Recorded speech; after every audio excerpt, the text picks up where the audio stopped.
જામનગરના હાપા માર્કેટિંગ યાર્ડમાં મગફળીની ભારે આવક થઈ। રવિવારે એક જ દિવસમાં 417 વાહનો સાથે 32,000 ગુણીની આવક નોંધાઈ। હાલ ખેડૂતોને મગફળીના ભાવ ₹1100 થી ₹1800 પ્રતિ મણ મળી રહ્યા છે। તમિલનાડુથી આવેલા વેપારીઓ માટે મોટી સંખ્યામાં ખરીદી માટે તેઓ હાજર રહ્યા। હાપા માર્કેટિંગ યાર્ડમાં જગ્યાના અભાવે નવી મગફળીની આવક પર રોક લગાવવામાં આવી।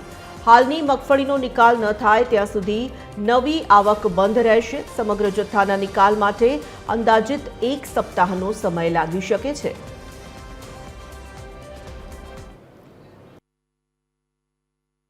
કારણ આવક વધવાનું કારણ એ કે તામિલનાડુના વેપારીઓ છે તે જામનગરને વધુ પસંદ કરે છે। તેના હિસાબે જામનગર જિલ્લા સિવાય બહારના જિલ્લાઓમાંથી પણ 9 નંબર અને 66 નંબર લઈને ખેડૂતો हापा मार्केटिंग यार्ड में आवे तो हापा यार्ड में जामनगर मूंगफली अच्छा मिलते हैं।